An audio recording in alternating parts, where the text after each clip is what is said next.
I'm so glad to welcome you right here to this edition of the Clark Howard Show. Our mission is to serve you and empower you so you make better financial decisions in your life. And I've got great news for you today about a problem so many of us are having when we're shopping online. There's a new disclosure law that's going to prevent the way Amazon and Walmart and other retailers hide who the real seller is of the goods you're buying on Amazon.com, Walmart.com, and other websites. It's called the Informed Consumers Act. Now in effect, there are going to be retailers that don't comply as they should with the law. But you are going to know now, you should be able to know right now, what's going on with who you're actually buying from. And I want to tell you an ugly thing about Amazon shopping there straight ahead. And I want to talk to you about something else. Long-term care coming up later. How cost prohibitive long-term care can be. And the prices have been going up, and away. What can you do? It's one of those things most of us ignore till the time comes. Planning in advance, really smart. So under the Inform Act, it's going to tell you, or at least an online retailer is supposed to tell you, very clearly who you're actually buying from. Is there a difference in the rights you have for returns, refunds, and exchanges, depending on who you're buying from? And I want to give you a special warning on Amazon that this ties right into. You'll look at something for sale on Amazon, and a lot of people are buying on Amazon on their phone. And they'll have an item they want to buy, and they see it, and they just click. All right, now this is a way, as we've heard from so many people, their wallet's really gotten hurt. Because there'll be third-party sellers selling a brand name item on Amazon and living off people who just click and don't notice that the price can be 10, 20, 30 times the actual retail price for that item. And they're living just off the small number of people who don't see the price before they go to purchase. Be aware of this. And when you see private label stuff being sold on Amazon from who knows what retailer, two things could be happening. One, it could be stolen merchandise being disposed of by a third-party seller on Amazon or eBay.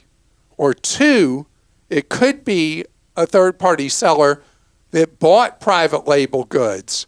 Could be a Kirkland Signature item or Member's Mark or any store brand. They could be buying that item at the store and then posting it on Amazon way above what that item would cost in the store. Again, the phone is your enemy when you're shopping online because we're busy doing different things, we're distracted, and we don't pay attention like we should to the price of the item we're clicking to buy. But know that at Walmart.com, Amazon.com, so many different websites, they now have third-party sellers. Those third-party sellers generally are not,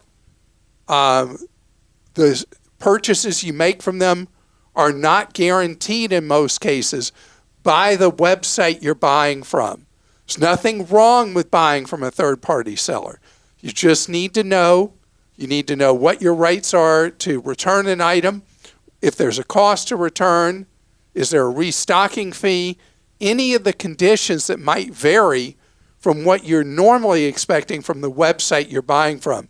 Do you have the right with a place like Walmart, if you buy a third-party item, and it comes to you and it's not as represented, you don't like it, whatever, even if you do have the right to return it, can you drop it off at a Walmart store? Or do you have to go to the post office or UPS or FedEx and send it back? Know these things, because the sales are now dominated on these websites by third-party sellers, not the site you're trying to buy from. We know that with eBay. We don't realize it with these other sites often. Okay, Jackie in Tennessee says, I ordered a pair of shoes from a very fancy retailer. The leather started cracking after 2 hours of wear. They were not exposed to heat, cold, or water. I reached out twice to their customer service, and both times they made it sound like I would receive a refund once their warehouse received the shoes. And both times, the shoes were sent back to me with a letter denying a refund. They said the damage was normal wear and tear and not a manufacturer defect. From 2 hours of wearing. 2 hours.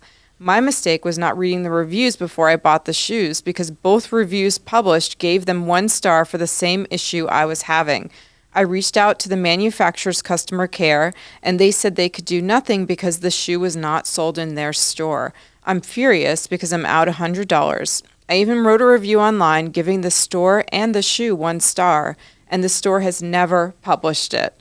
Is there anything left for me to do other than throw new shoes away and stop thinking about the $100 that I wasted? Yes, because this is a major retailer, you have a chance that they're worried about their reputation. I mean, they wouldn't even publish your review saying they were terrible to you. I would file a complaint with the Better Business Bureau, bbb.org. And I find often with major companies where you get customer no service and get blown off, that a complaint to the Better Business Bureau gets results when you're dealing with a company that culturally thinks they're good people, but they're treating you badly. It seems to shake the money tree. And I want you to see, Jackie, if going to bbb.org, filing a complaint against this retailer, if that will get you your money back. And that's just terrible. 2-hour shoes. I've heard of 2-hour shoes that women wear. Those are the ones that are very uncomfortable, right, and you can wear them for 2 hours. Yep. I've never heard of that term being used for a shoe being worthless after 2 hours of wearing. Allison in Texas says, in the last 5 years, the toll roads have gotten pretty expensive, and it adds up taking it every day on the commute to the office. Do you think it's worth taking the tolls to save 15 minutes on your drive time? However, avoiding the tolls gives me more time to listen to your podcast. My husband and I are big Clark fans. So thank you for that. If you speed me up and you take the toll road, you can probably get all the content just speeding me up to 1.6, 1.7. Anyway, and I'll sound like Alvin and the Chipmunks at that speed. Anyway, this is a dilemma more and more Americans are going to face in mid-size and large markets, where you're going to have the toll road directly next to the free road, the freeway.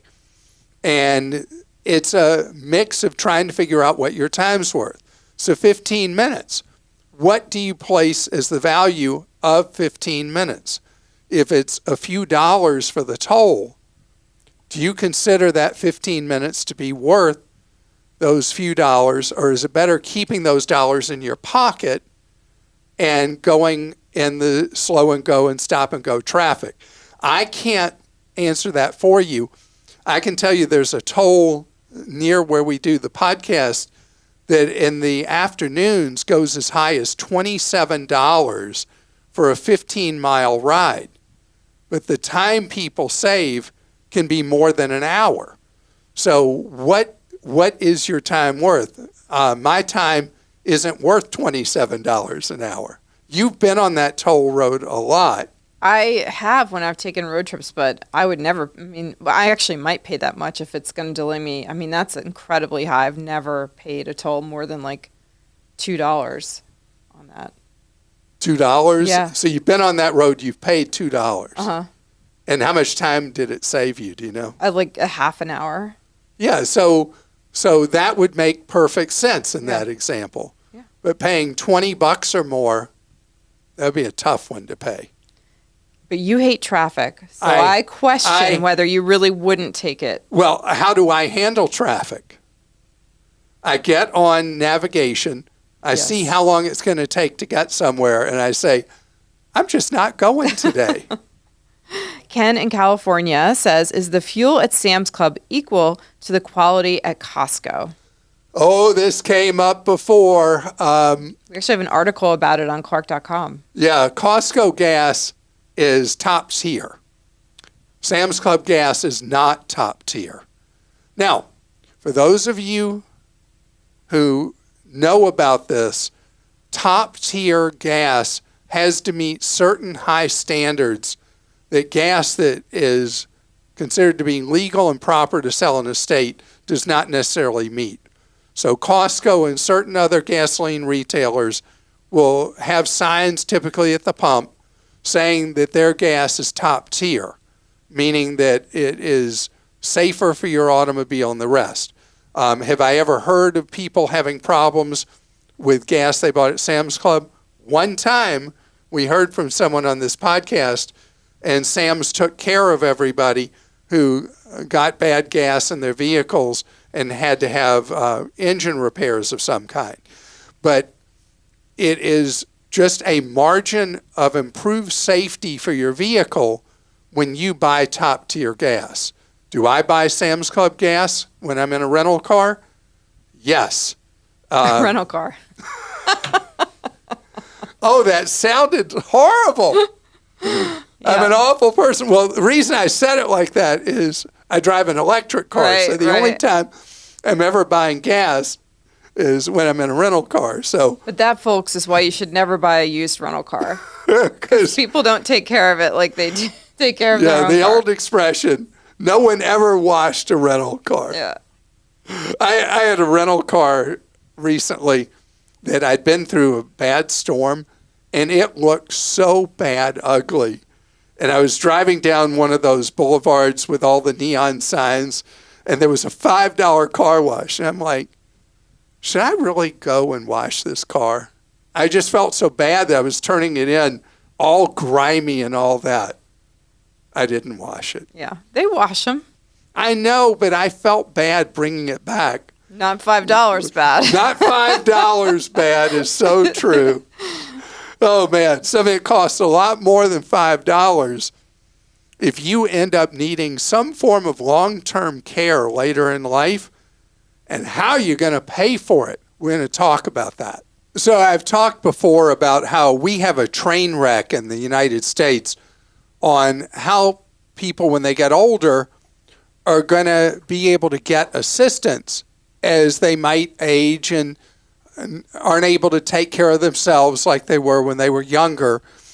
And in the United States, because we don't have any clear system about how to provide for people who need assistance later in life, what happens is in families, it falls very heavily to family members, and especially women family members, to provide that care to an older aging relative. Well, I had a question recently that came in from somebody who was like, I keep thinking about that question, what am I to do? I don't have relatives who can provide that care, and I don't know how in the world I would provide for the cost of care if I needed it in a facility or at home or whatever. And this is a dilemma in many cases. There are people who maybe have kids there. They don't want to be a burden to them, or they don't have kids and they don't know how in the world they're going to be able to get the care they need. Well, as far as the government's concerned, the only care that's available through the government is from the Medicaid program, not Medicare, Medicaid, which requires that you be impoverished, and then the federal government and the state you live in share the cost, most paid by the feds, for you to be in a facility or a home where you're taken care of. It limits your options of the market of how many homes are available, because a lot of them won't accept Medicaid. But that's generally the option, is you end up totally broke, and then the state federal Medicaid program pays for the care. But there are other things you should consider, particularly if you are a middle income earner. One of the things is that there are still some sellers of long-term care insurance policies. And these small number of sellers will sell you a policy with not guaranteed premiums. This is the problem, is it'll provide a benefit that typically will pay for 3 to 5 years of care later in your life, but the premiums can escalate over time. The insurers selling the insurance now have a much better sense of the risks and the actuarial costs than insurers did in the past. And so I'm not as worried about massive escalations in premiums for people who buy now versus people who bought 20 years ago that are seeing massive escalations in premiums. But again, the premiums are not guaranteed. Another thing that is commonly recommended is if you do own your own home, you can borrow against your home for the care you need in your home, and you do a reverse mortgage to do that. And that is a case where a reverse mortgage that I refer to as a last option becomes a good, potentially first option when you need assistance with living.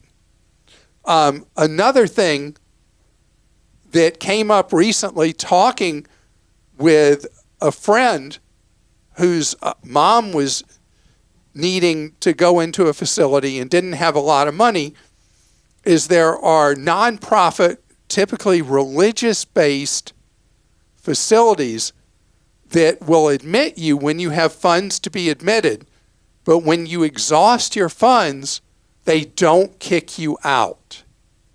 And so these nonprofit religious-based facilities that tend to have different levels of care on a campus are probably my favorite strategy for you to consider. And usually they don't care what religion you are. Once they've admitted you to their facility, they're not going to put you out on the street when you can no longer afford to pay. For-profit facilities, when you run out of money, generally will put you out. And there have been ugly TV stories about infirm people put out on the curb at for-profit facilities. And gosh, how heartless is that? So if you have limited funds, looking for a place that is a nonprofit that when you are tapped out, they provide care to you moving forward, uncompensated care as it's referred to, or maybe at that point they take the piddly amount that Medicaid pays and they keep you there for as long as you need to be there, potentially the rest of your life. But this is a very, very hard area. Some states are now coming up with their own insurance plans. The one that I talked about years ago is now, I think, in place in Washington State. That is potentially a workable model. We'll see how the Washington State thing works in other states. But there's a payroll tax that you pay that goes into a fund to provide long-term care for you if you need it down the road. The ironic thing, why Washington State did it, is it ends up saving them a fortune on the state contributions they have to make to the combination federal-state Medicaid program by having people who basically are insured through a state vehicle for long-term care. And if it does work out, I think it will be the kind of thing that more and more states would adopt, because we're an aging population. Okay, we're going to go to questions. What's your plan? Because you're awfully young to even be thinking about it. I need to think about it. No So, plan yet. No. It's okay. You're young. Joe in Wisconsin says, Clark, is a Chromebook sufficient for doing basic bill pay and TurboTax? Yes. Not only is a Chromebook sufficient, I love my Chromebook. And it is so safe and so secure.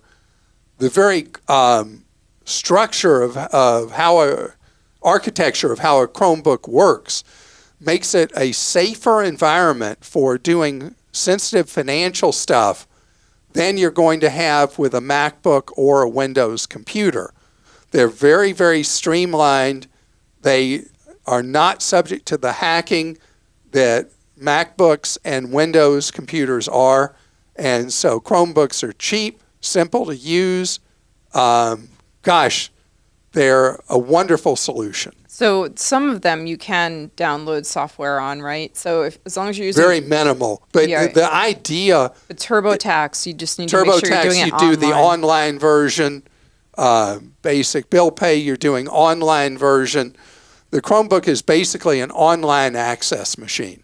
Lou in Nevada says, I'm looking for an older, reliable car for a student that they can purchase with cash like I did when I went to college. I bought one for $700. Parents cannot pay thousands of dollars for cars, even for themselves.